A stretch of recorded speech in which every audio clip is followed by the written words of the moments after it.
다 같이 찬송가 444장, 찬송가 444장 찬양하심으로 하나님 앞에 새벽 기도를 드리겠습니다.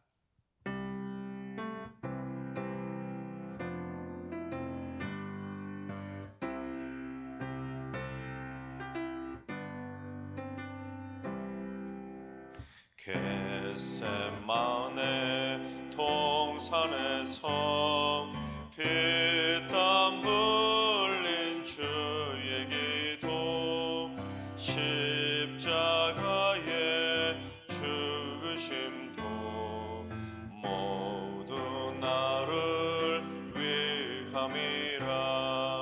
내게 주신 크신 사랑 무엇으로 보답할까? 내게 주신 모든 은혜 무엇으로 보답할까? 주홍 같은 붉은 죄를 있는 같이 씻기시고 하나님의 자녀 삼아 영원한 삶 주시었네. 내게 주신 크신 사랑 무엇으로 보답할까? 내게 주신 모든 은혜 무엇으로 보답할까? 풍파있는 세상에서 지금까지 살아옴도 주의 은혜 크신 사랑 잠시라도 잊을 소냐. 내게 주신 크신 사랑 무엇으로 보답할까? 내게 주신 모든 은혜 무엇으로 보답할까? 나의 몸과 나의 마음 내게 주신 모든 것을 주께 모두 바친대도 아쉬움만 남아있네. 내게 주신 크신 사랑 무엇으로 보답할까? 내게 주신 모든 은혜 무엇으로 보답할까? 괴로운 나 즐거운 나 주와 함께 동행하며 최후 순간 그때까지 이 복음을 전파하리. 내게 주신 크신 사랑 무엇으로 보답할까? 내게 주신 모든 은혜 무엇으로 보답할까? 아멘. 이 시간 다 같이 한 마음 한 뜻으로 하나님 앞에 기도하며 나아가시겠습니다. 오늘 기도할 때는 주님, 이 땅의 모든 교회들이 하나님과 이웃이 모두 기뻐하는 평화의 도구로 귀하게 쓰임받게 하여 주시옵소서. 말씀과 기도를 통해 진정으로 거듭나게 해주셔서 갈등과 분열이 아니라 화해와 화목을 불러오는 축복의 통로로 쓰임받게 하여 주옵소서. 모든 성도들이 내가 받은 은혜를 가지고 하나님의 사랑 가운데 착한 그리스도인으로 살면서 믿음의 선한 향기를 바라며 살게 하여 주시옵소서. 이 땅의 모든 교회들을 위해서 기도해 주시 바랍니다. 두 번째는 주님, 우리 승리교 안에도 사랑의 향기가 진동하게 하여 주옵소서. 가식적이고 형식적인 사랑들은 다 사라지게 해주시고 오직 진심과 행함으로 서로를 살아있는 사랑으로 행복한 사랑의 공동체를 세워가게 하여 주옵소서. 모든 교역자와 성도들의 심장이 그리스도의 심장이 되게 해주셔서 자녀손들에게까지 그 아름다운 사랑이 흘러넘치게 하여 주옵소서. 사랑의 웃음꽃이 넘치는 승리교를 위해서 기도하시 바랍니다. 세 번째는 주님, 우리 승리교회 교회학교 교사들을 위해서 기도합니다. 맡겨진 아이들을 사랑과 기도를 잘 양육하고 그리스도의 사랑을 선물하며 최선을 다하는 사랑의 선생님들이 되게 해주셔서 하늘의 복의 복으로 충만하게 채워 주시옵소서. 말씀과 기도로 무장한 성숙한 스승들이 되게 해주시고 학생들에게 그리스도의 지혜와 심장을 심어주는 인생의 참 교사로 멘토로 쓰임받게 하여 주옵소서. 교회학교 교사들을 위해서 기도해 주시 바랍니다. 이 시간 세 가지 기도 제목과 오늘 예배와 오늘 하루의 삶을 위해 다 같이 합심으로 기도하며 나아가시겠습니다. 다 같이 기도합니다.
좋으신 하나님, 좋으신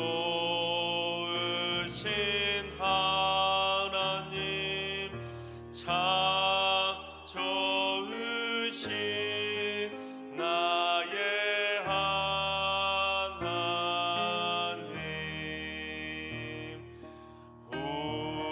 우리의 기도를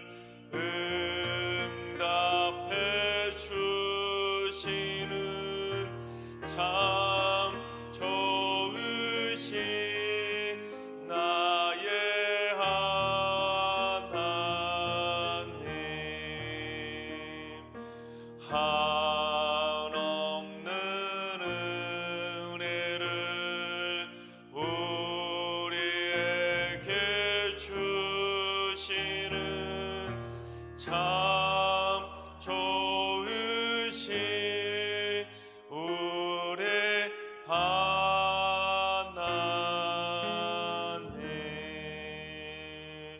아멘. 참 좋으신 하나님께서 오늘 이 새벽에 주시는 말씀은 느헤미야 1장의 말씀입니다. 다 같이 드라마 바이블로 봉독하겠습니다. 느헤미야 제1장. 하가랴의 아들 느헤미야의 말이라. 아닥사스다 왕 제20년 기슬르월에 내가 수산궁에 있는데 내 형제들 가운데 하나인 하나니가 두어 사람과 함께 유다에서 내게 이르렀기로 내가 그 사로잡힘을 면하고 남아있는 유다와 예루살렘 사람들의 형편을 물은즉 그들이 내게 이르되 사로잡힘을 면하고 남아있는 자들이 그 지방 거기에서 큰 환난을 당하고 능욕을 받으며 예루살렘 성은 허물어지고 성문들은 불탔다 하는지라. 내가 이 말을 듣고 앉아서 울고 수일 동안 슬퍼하며 하늘의 하나님 앞에 금식하며 기도하여 이르되 하늘의 하나님 여호와 크고 두려우신 하나님이여 주를 사랑하고 주의 계명을 지키는 자에게 언약을 지키시며 긍휼을 베푸시는 주여 간구하나이다. 이제 종이 주의 종들인 이스라엘 자손을 위하여 주야로 기도하오며 우리 이스라엘 자손이 주께 범죄한 죄들을 자복하오니 주는 귀를 기울이시며 눈을 여시사 종의 기도를 들으시옵소서. 나와 내 아버지의 집이 범죄하여 주를 향하여 크게 악을 행하여 주께서 주의 종 모세에게 명령하신 계명과 율례와 규례를 지키지 아니하였나이다. 옛적에 주께서 주의 종 모세에게 명령하여 이르시되 만일 너희가 범죄하면 내가 너희를 여러 나라 가운데에 흩을 것이요 만일 내게로 돌아와 내 계명을 지켜 행하면 너희 쫓긴 자가 하늘 끝에 있을지라도 내가 거기서부터 그들을 모아 내 이름을 두려고 택한 곳에 돌아오게 하리라 하신 말씀을 이제 청하건대 기억하옵소서. 이들은 주께서 일찍이 큰 권능과 강한 손으로 구속하신 주의 종들이요 주의 백성이니이다. 주여 구하오니 귀를 기울이사 종의 기도와 주의 이름을 경외하기를 기뻐하는 종들의 기도를 들으시고 오늘 종이 형통하여 이 사람 앞에서 은혜를 입게 하옵소서 하였나니 그때에 내가 왕의 술관원이 되었느니라. 아멘. 할렐루야. 하나님께서 오늘도 새날을 선물로 주셨습니다. 오늘 하루도 주님과 동행하면서 믿음으로 담대하게 승리하는 행복한 하루가 되시기를 주님의 이름으로 축원합니다. 성경에는 다양한 역사서들이 기록이 되어 있는데 그 많은 역사서들 가운데 바벨론 포로기 이후에 기록된 역사서는 총 5권입니다. 역대상과 역대하, 에스라, 느헤미야, 에스더 총 5권의 역사책이 바벨론 포로에서 돌아온 이후에 쓰여진 역사서입니다. 그리고 학개, 스가랴, 말라기서도 바벨론 포로기 이후에 쓰여진 책이지만 그것들은 역사서로 분류되기보다는 선지서로 분류가 됩니다. 그런데 오늘 본문이 기록된 느헤미야와 포함된 에스라, 느헤미야, 에스더 이 3권의 책들 중에서 이 먼저 역사서인 역대상하는 왕정 시대를 다루고 있습니다. 그래서 역사서를 다루고 있는 이 역대상하는 사울과 다윗 그리고 또한 솔로몬으로 이어지는 단일 왕국 시대의 역사서와 그리고 이 남유다와 북이스라엘로 분열된 분열 왕국의 역사를 다루고 있습니다. 그리고 이제 바벨론 포로기 이후에 쓰여진 책인 에스라, 느헤미야, 에스더가 바로 포로기 이후의 책인데 그 중에서도 에스라서는 2번의 포로 귀환의 역사를 담고 있습니다. 그래서 수룹바벨에 의한 제1차 포로 귀환의 역사와 에스라에 의한 제2차 포로 귀환의 역사를 다루고 있는 책이 바로 에스라서입니다. 그리고 에스더서, 여러분 유명한 그 에스더서는 제1차 포로 귀환의 역사와 제2차 포로 귀환의 역사 그 중간에 있는 이야기입니다. 그러니까 1차 포로 귀환과 일어난 다음 그 중간에 에스더의 이야기가 들어가고 그 다음에 이제 2차 에스라가 이끌었던 2차 포로기한의 역사가 그 뒤에 이어지게 됩니다. 그러니까 에스더서는 에스라서 중간에 들어가야 될 책인 것이죠. 그러니까 엄밀히 말하면 에스더서는 에스라서에 포함된 책이라고도 말할 수가 있을 것입니다. 아니면 이걸 나눈다고 하면 수르바벨이 이끌었던 제1차 포로기한의 역사를 다룬 수르바벨서, 그리고 순서로 따진다면 에스더서, 그리고 에스라서, 이런 식으로 나눌 수도 있을 것입니다. 그런데 1차 포로기한과 2차 포로기한으로 끝난 것이 아니라 한 번 더 제3차 포로기한이 이루어지게 되는데, 그게 바로 느헤미야에 의해서 444년 BC 444년에 제3차 포로기한이 이루어지게 되는데, 그 이야기를 다룬 책이 바로 느헤미야서입니다.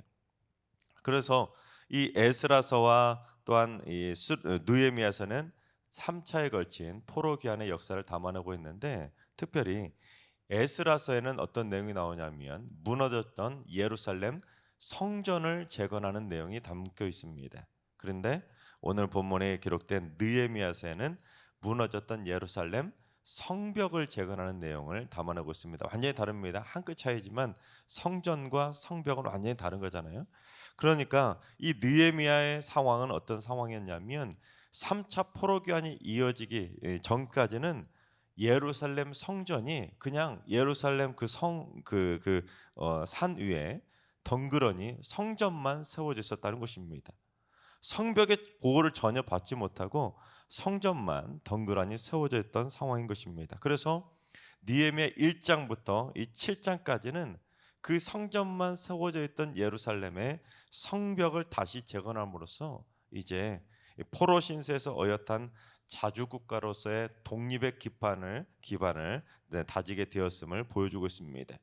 또한 8장부터 13장까지는 에스라처럼 느헤미야도 이스라엘 백성들에 대한 대대적인 신앙 회복과 부흥 운동을 일으킨 내용을 담아내고 있습니다.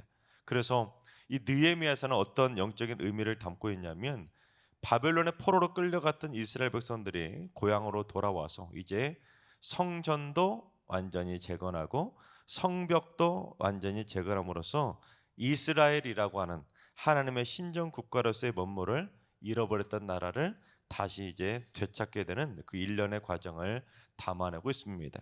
여러분, 그 당시 성을 세운다는 것은 스스로 독립된 공간을 이룬다는 거 아니겠습니까?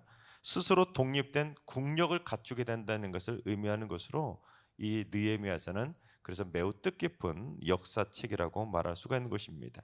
그처럼 느헤미야서는 역사적으로 이스라엘이 다시 잃어버렸던 나라를 되찾게 되는 긍정적인 면을 담고 있지만, 사실 느헤미야의 첫 이야기는 그렇게 긍정적인 면이 아니라 슬픔의 역사를 담고 있습니다. 이 느헤미야라는 인물이 어떤 인물이냐면 바사, 즉 페르시아 제국의 겨울 궁전이었던 수상궁에서 아닥사스다 왕의 술 맡은 관원으로 일했던 고위 관직이었습니다. 그런데 이 느헤미야의 형제였던 하나니가 에스라가 이끌었던 제2차 포로기한 때 예루살렘에 가게 되었는데, 이 갔다가 두어 사람과 함께 다시 돌아온 것입니다. 이 포로에서 해방되어서 예루살렘에 갔으면, 이스라엘로 갔으면 그곳에서 잘 먹고 잘 살고 돌아오지 말았어야 되는데 그곳에서 정착한 것이 아니라 포로 지역으로 다시 되돌아온 것입니다. 얼마나 힘들었으면 다시 돌아왔겠습니까? 그래서 느헤미야가 혹시 무슨 일이 일어난 줄 알고 예루살렘의 형편을 물어봤더니 참으로 안타까운 소식을 전해준 것이죠. 어떤 소식이었는지 3절을 봉독해 보겠습니다. 그들이 내게 이르되 사로잡힘을 면하고 남아있는 자들이 그 집안 거기에서 큰 환난을 당하고 능욕을 받으며 예루살렘 성은 허물어지고 성문들은 불탔다 하는지라. 이 바벨론 포로에서 해방되어 고국으로 돌아갔던 자들이 큰 환난을 당하고 능욕을 당했는데 이 예루살렘 성마저 다 무너지고 성문들까지 다 불타버렸다는 것입니다. 이는 어떠한 역사적 상황을 담고 있냐면 1차와 2차 포로 귀환자들이 예루살렘 성전을 다 재건한 다음에 이 성벽도 재건하려고 시도를 했지만 이 방해꾼들의 방해에 의해 제대로 재건하지 못하고 전부 다 다시 허물어지고 불타버렸다는 것입니다. 그 옛날 성벽이 없어지는 그 옛날에 성벽이 없이 지낸다는 것은 그냥 나잡아가시오 하는 거나 마찬가지입니다. 그러니까 울타리도 없이 그렇게 덩그러니 지냈으니 얼마나 많은 약탈꾼들이 쳐들어왔겠습니까? 그래서 고향으로 돌아갔던 포로 귀환 자들은 그 약탈자들에 의해서 큰 환난과 능욕을 당할 수밖에 없게 된 것입니다. 포로에서 해방되어 자유롭게 살겠다고 에스라가 이끌었던 제2차 포로 귀환에 함께 따라가서 고향으로 돌아갔는데 오히려 새로운 약탈자들에 의해서 또 다른 뜻하지 않은 고난과 환난을 당하게 된 것입니다. 결국 느헤미야의 동생이었던 하나니와 일부 사람들이 그 환난을 못 견디고 다시 바사 제국의 땅으로 돌아오게 된 것입니다. 그러니까 차라리 포로 생활이 낫다고 다시 돌아올 수밖에 없었던 것입니다. 왜냐하면 바사 제국 그 땅에 살면 적어도 약탈은 당하지 않으니까 그나마 그곳으로 돌아올 수밖에 없었던 것입니다. 그런데 수상궁에서 왕의 술 맡은 관원으로 편하게 지내고 있던 이 느헤미야는 그 형제가 전해주었던 예루살렘 소식을 듣고는 마음이 울 수밖에 없었게 된 것입니다. 그래서 느헤미야가 어떻게 하는지 우리 4절을 봉독해 보겠습니다. 내가 이 말을 듣고 앉아서 울고 수일 동안 슬퍼하며 하늘의 하나님 앞에서 금식하며 기도하고. 느헤미야가 예루살렘의 소식을 듣더니 수일 동안 울면서 슬픔으로 금식하며 기도를 드린 것입니다. 여러분, 이러한 느헤미야의 모습을 통해 우리는 영적으로 배워야 될 영적 교훈들이 있습니다. 그게 뭐냐면 첫째, 몸은 세상 속에 살더라도 마음은 언제나 하나님의 나라를 사모하며 살아가야 되는 것입니다. 느헤미야가 있던 곳이 어디라고 했죠? 바사입니다. 즉 오늘날로 말하면 그 옛날 그 정식 표현을 말하면 페르시아 제국입니다. 이 페르시아 제국의 겨울 궁전이었던 수상궁에서 지금 느헤미야가 살고 있었는데, 이 수상궁이라는 것은 추운 겨울에 별장처럼 따뜻하게 지내려고 그 당시 왕들이 만들었던 호화로운 겨울 별장이 바로 수상궁입니다. 게다가 느헤미야는 왕의 술 맡은 관원으로 있었기 때문에 관직으로 따지면 상당히 고위 관직이었고, 그러니 왕 곁에서 얼마나 편하게 지냈겠습니까? 그러니까 느헤미야는 바사 즉 페르시아 제국이라고 하는 강대국에서 부도 누리고 권력도 누리면서 거의 왕 곁에서 참 편하게 먹고 살았던 것입니다. 게다가 오늘 본문 1장의 내용이 기록된 시기가 언제냐면 기원전 444년입니다. 그리고 남유다가 멸망했던 때가 언제냐면 기원전 586년입니다. 그러니까 오늘 본문 1장에 기록된 그 시기는 남유다가 완전히 즉 이스라엘이 멸망하고도 이미 142년이라는 긴 시간이 지난 후의 역사가 바로 오늘 본문의 이야기입니다. 그러니까 이게 뭘 의미하겠습니까? 느헤미야는 남유다에 살고 있다가 바벨론의 포로로 끌려간 것이 아니라 포로기 이후에 태어난 즉 바벨론 땅 바사 땅에서 태어난, 그러니까 후대 사람이라는 것이죠. 즉 느헤미야는 이스라엘을 한 번도 가본 적이 없습니다.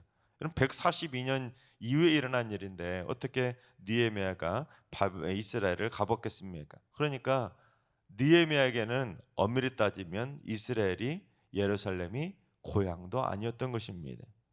그래서 사실 느헤미야 입장에서는 이 동생이 전해준 소식이 크게 영향을 미치지 않을 만한 상황이었던 것입니다. 솔직히 느헤미야에게 아쉬운 게 뭐가 있겠습니까? 당시 세계 최강대국이었던 바사 제국에서, 그것도 왕 곁에서 술이나 맡아보면서 권력을 누리고, 지금 게다가 겨울에도 따뜻한 수상궁에서 그렇게 편하게 살고 있었는데, 여러분 느헤미야에게 뭐가 아쉽겠습니까? 그런데도 느헤미야는 동생이 전해준 그 고국의 현실에 그처럼 슬피 울면서 금식 기도까지 했던 것입니다. 이 말은 느헤미야가 비록 몸은 세상에서 호의호식하면서 편하게 지냈지만 그 느헤미야의 마음은 언제나 하나님의 나라를 사모하고 있었던 것입니다. 그렇습니다, 여러분. 우리가 몸은 비록 세상 속에 살고 있지만 마음까지 세상에 빠져 살면 안 되는 것입니다. 마음은 언제나 하나님의 나라를 사모하며 살아가야 되는 것이죠. 또한 하나님 나라의 모델이 무엇입니까? 바로 교회 아닙니까? 즉 이 말은 우리는 늘 몸은 비록 세상 속에 살아가고 있지만 마음은 늘 하나님의 나라의 모델인 교회에 대한 관심과 사랑을 기울이며 살아가야 되는 것입니다. 교회에 혹시 어려움은 없는지, 교회에 혹시 필요한 것은 없는지, 교회를 위해서 기도할 기도 제목은 없는지, 교회를 위해 내가 헌신해야 될, 수고해야 될 곳은 어디에 있는지 늘 마음을 다해 교회를 위해서 기도하고 교회를 위해 헌신하며 살아가야 되는 것입니다. 이게 바로 그리스도인들의 마땅한 본분 아니겠습니까? 특히 여러분 금식 기도를 해본 적이 있으십니까? 여러분 보통 금식 기도를 한다면 무엇 때문에 금식 기도를 합니까? 보통은 자기 자신의 기도 제목이나 가족들의 기도 제목을 가지고 그렇게 금식 기도하며 하나님 앞에 그렇게 한절이 매달리지 않습니까? 그런데 느헤미야는 자신을 위해 울면서 금식 기도를 한 것이 아니었지요. 누구를 위해서? 나라와 민족을 위해서 금식 기도를 하며 울었던 것입니다. 그렇습니다. 우리 믿음의 사람들은 자신을 위해서, 가족을 위해서 울면서 금식 기도할 수 있습니다. 물론 그렇게 기도해야죠. 하지만 때로는 우리가 더욱더 기도의 지경을 넓혀서 때로는 교회를 위해서도 울면서 금식 기도를 할 필요가 있고, 때로는 나라와 민족을 위해서도 마음을 다해 금식 기도를 할 수 있어야 되는 것입니다. 즉 기도의 지경이 넓어져서 몸은 비록 세상 속에 살고 있지만 마음은 하나님의 나라를 사모하면서 우리의 사는 모든 것이 하나님의 나라가 될 수 있도록 교회를 위해서, 민족을 위해서도 금식 기도하며 울 수 있어야 되는 것입니다.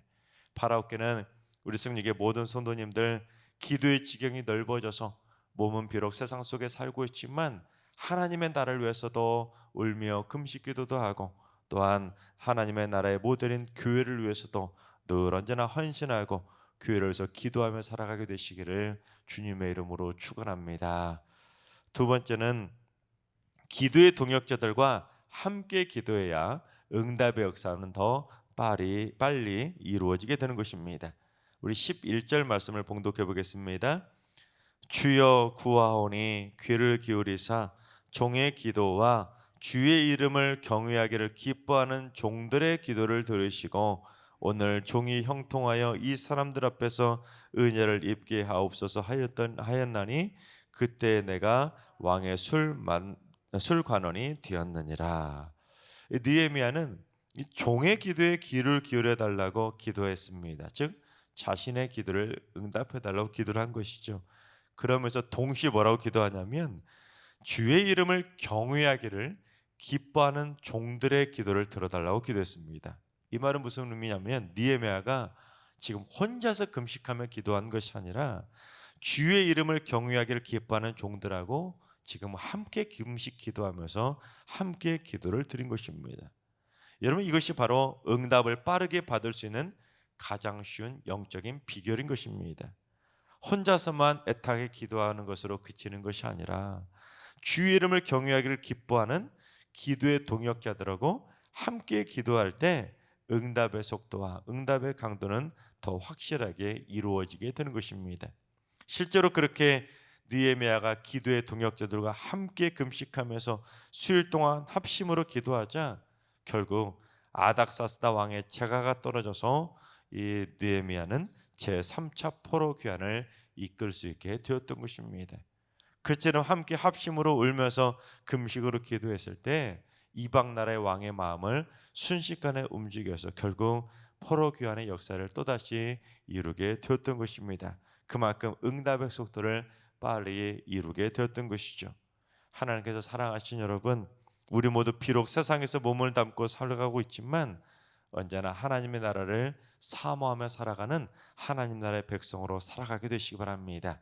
특별히 우리 승리교회가 하나님 나라 천국의 모델이 될 수 있도록 우리 교회를 위해서도 기도하시고 이 나라와 이 민족도 오직 하나님을 섬기는 신정 국가가 될 수 있도록 나라 민족을 위해서도 기도하며 살아가시기 바랍니다. 또한 교회를 위해 나라 민족을 위해 함께 기도하는 기도의 동역자들, 기도의 친구들을 많이 만나셔서 기도의 세겹줄로 든든히 세워지고 기도의 지경이 넓어지고 다니엘과 새 친구들처럼 기도의 삼겹줄로 하나 되는 기도의 용사들이 되셔서 여러분의 금식하며 기도하는 간절한 기도가 놀라운 응답의 축복을 받아 누리며 살아가게 되시기를 주님의 이름으로 축원합니다. 기도하겠습니다. 주의 이름을 경외하는 자들을 사랑하시는 하나님, 저희를 이 땅에 보내주시고 세상 속에서도 주의 이름을 알게 하시고 주의 이름을 부르며 기도드리고 주의 이름을 경외함으로 예배하게 하시니 감사드립니다. 저희 모두 다 같이 주의 이름을 경외하는 기도의 동역자로 하나 되게 하여 주옵소서. 그래서 우리 승리교회 모든 성도들이 다니엘과 세 친구들처럼 기도의 세 겹줄로 똘똘 뭉칠 수 있도록 인도해 주셔서 하나님 우리 승리교회 안에 기도의 재단의 불길이 활활 타오르게 하여 주옵소서. 교회를 위한 기도의 합심해서 기도드리는 기도의 동역자들이 모이게 하시고 나라 민족으로서 기도하는 기도의 동역자들이 모이게 하셔서 우리 승리교회 곳곳에 기도의 동역자들이 기도의 불길을 지피게 하여 주시옵소서. 그래서 세상에 살고 있지만 하나님의 나라를 사모함으로 말미암아 교회와 나라와 민족을 위해 합심으로 기도하는 뜨거운 기도의 불길이 승리교회 위에 활활 타오르게 하여 주시옵소서. 이제는 우리 주 예수 그리스도의 은혜와 하나님 아버지 만극하신 사랑하심과 성령님의 충만하신 역사하심과 교통하심이 주의 이름을 경외하는 기도의 동역자가 되어 하나님의 나라를 사모하며 기도의 지경을 넓히기를 다짐하는 머릿속의 모든 성도들과 가정과 일터와 승리교와 이 나라의 민족 위에 이제로부터 영원까지 항상 함께 하시기를 간절히 축원하옵나이다. 아멘. 이제 주신 말씀 붙들고 기도하실 때 오늘 기도할 때는 주님 우리 승리교회 성도들이 그냥 다 같이 모여서 세상적인 친구들처럼 웃고 떠들며 다른 사람 흉보고 서로를 비난하고 서로 싸우는 그런 사람들이 아니라 서로 모여서 함께 뜨거운 기도의 동역자로 하나 되게 하여 주옵소서. 335 모여서 나라와 민족을 위한 기도의 불길을 지피게 하시고 335 모여서 하나님 저들의 입술을 더럽히는 것이 아니라 뜨거운 기도의 입술이 되어서 우리 승리교회에서 기도하는 기도의 통역자들이 넘쳐나게 하여 주시옵소서. 그래서 우리 승리교회 성도들은 모일 때마다 기도하게 하시고 모일 때마다 교회를 위해서 날마다 기도의 재단의 불길을 지피는 기도의 용사들로 세워지게 하여 주시옵소서. 하나님과 연락하신 어르신들과 우리 사랑하는 전수들 모두 일평생 기도의 세 겹줄 하나 될 기도의 친구를 꼭 만나게 하셔서 일평생 끝까지 주님 만나는 그날까지 기도의 끈을 놓치지 않고 살아가는 기도의 용사로 살게 하여 주옵소서. 새벽 제단 쌓는 분들이 새벽마다 기도를 통해 하나님의 음성을 듣게 하시고 하나님의 마음을 깨닫게 하시고 하나님의 마음에 합한 기도를 들음으로 말미암아 놀라운 기적의 응답을 받는 복된 하루하루를 살게 하여 주옵소서. 그래서 천국 가는 그날까지 새벽 제단의 기도의 이 발걸음이 멈추지 않게 하시고 주님 만나는 그날까지 새벽 기도의 용사로 귀하게 쓰임받게 하여 주시옵소서. 오늘도 모든 성도들이 교회와 민족을 위해 잠시라도 기도하는 하루가 되게 하여 주시옵소서. 이런 기도 제목과 여러분이 가지고 나온 기도 제목을 가지고 충분히 기도하며 나아가시겠습니다. 다 같이 기도합니다.